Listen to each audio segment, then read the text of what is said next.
Alright, metalheads! Welcome to another installment of Metal Verbalizers podcast. In this episode, we are going to verbalize a metal band from a country that I haven't verbalized yet. I think at least. Today we are going to verbalize the Polish metal band Crystal Viper.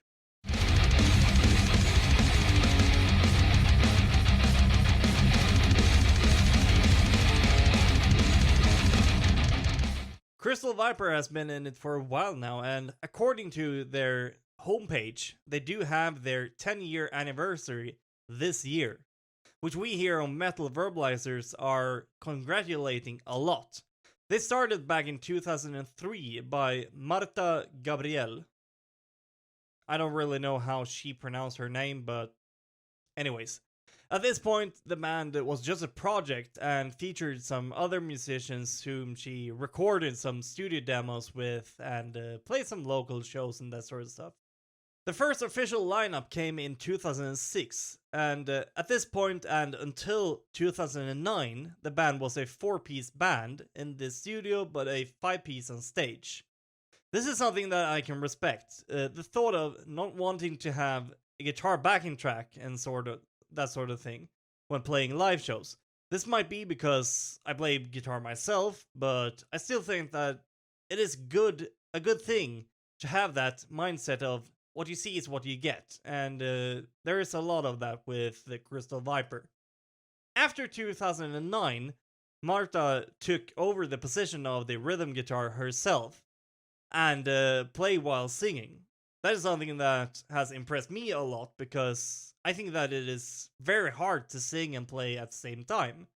Especially when it comes to metal with large range singing and intricate guitar playing as well. How we found out about Crystal Viper differs a lot from how we usually find our bands, because this time Johan Verbalizer actually got to see the band live when they played at Gefle Metal Festival. So he contacted me directly about them since it is more my type of metal that I tell you guys about. And he could also confirm, since he was there, that they were absolutely fantastic live. And let's talk a little bit about their sound. I would first and foremost describe it as rhythm heavy speed metal, spiced up by melodic lead guitar playing. Something that they differ from other bands that play this style of metal is that they don't have any synths really in their music, which is something that is, I would say at least, very common in this genre.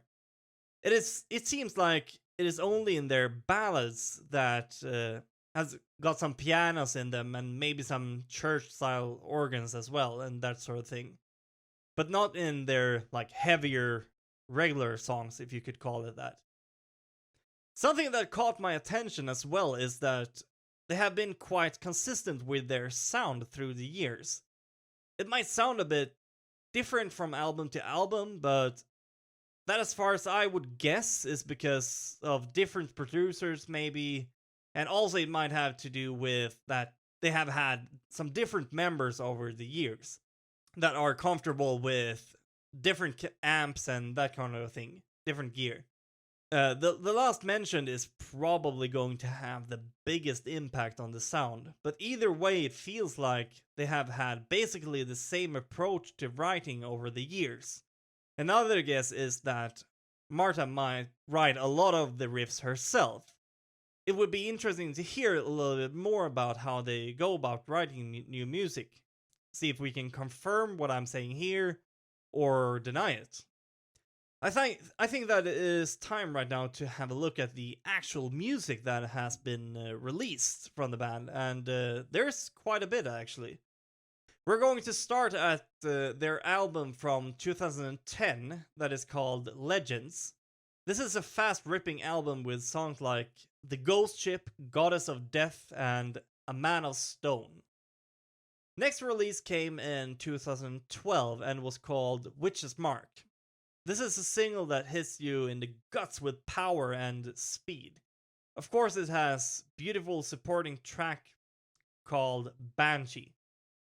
Now it is time for Crimen Accepta. I have no idea how to pronounce this, but yes.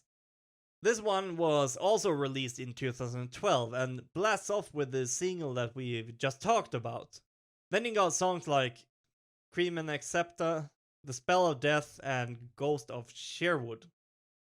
Metal Nation is the next one, or is it? According to Spotify, also, this one was released in 2012, but if we take a look at their homepage, we can see that it was released in 2009.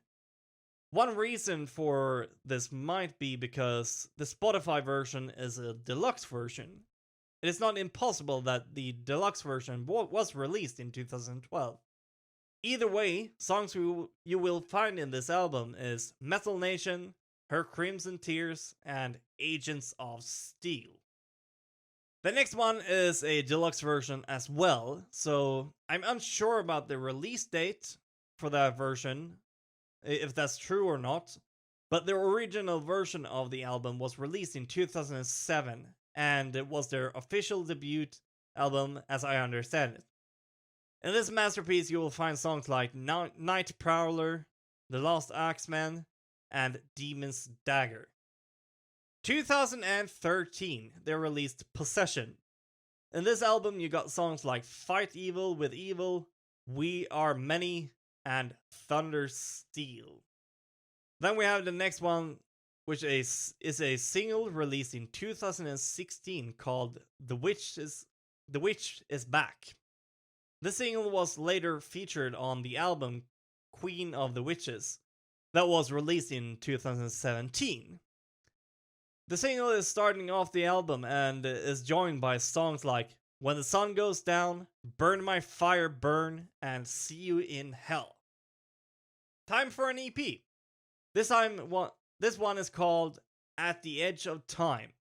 Songs on this one is At the Edge of Time, When Are You, and Tell Me Why. A little bit of Backstreet Boys right there. No, it's actually another song, but after this one, we get two new singles in 2019 called Still Alive and Bright Lights.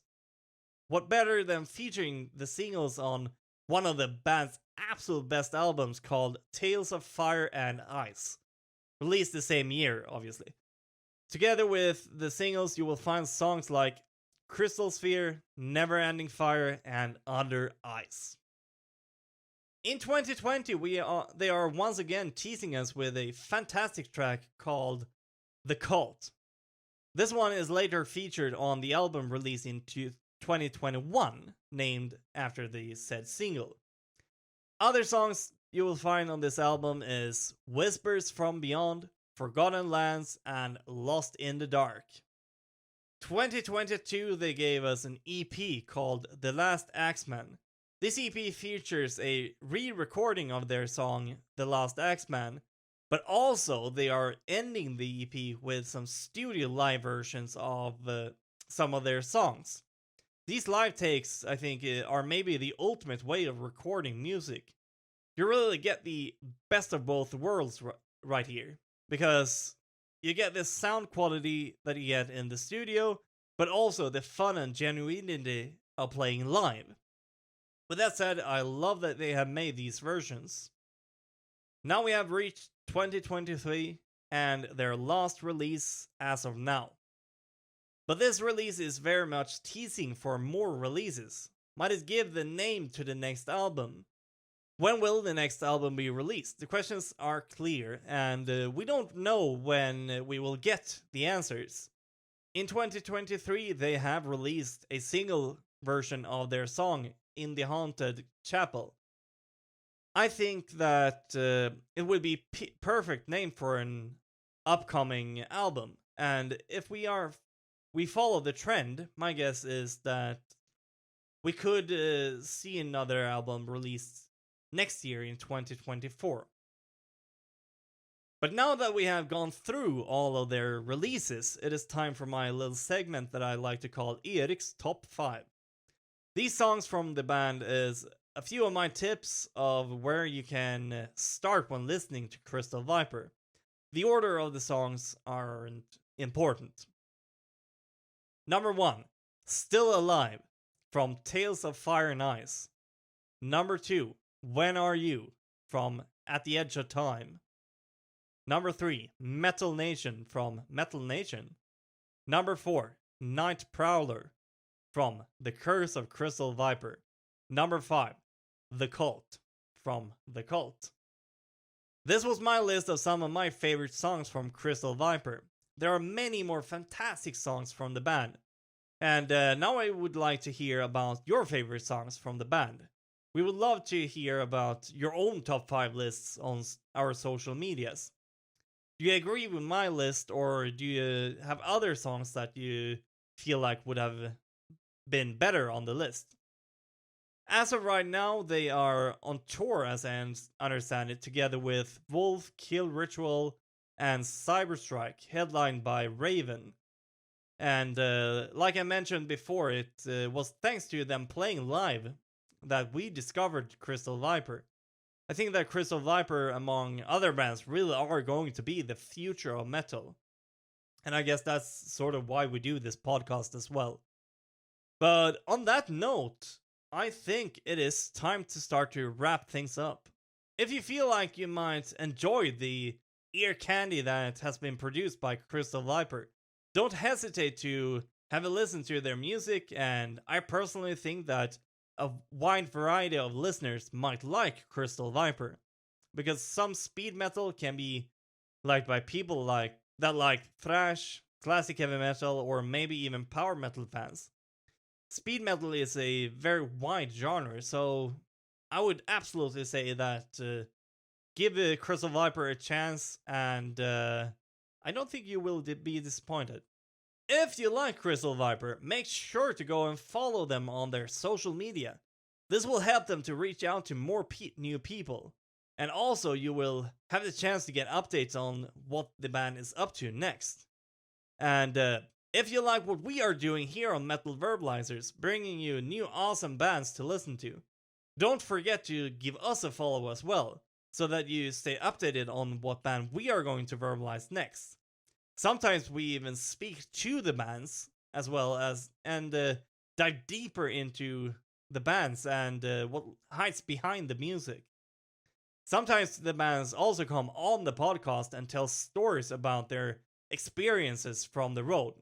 You can also be the one to give us the next band to verbalize. We love suggestions and always take them in consideration when we pick the next band to verbalize. Thank you for listening. You've been listening to Metal Verbalizers podcast, verbalizing the band Crystal Viper.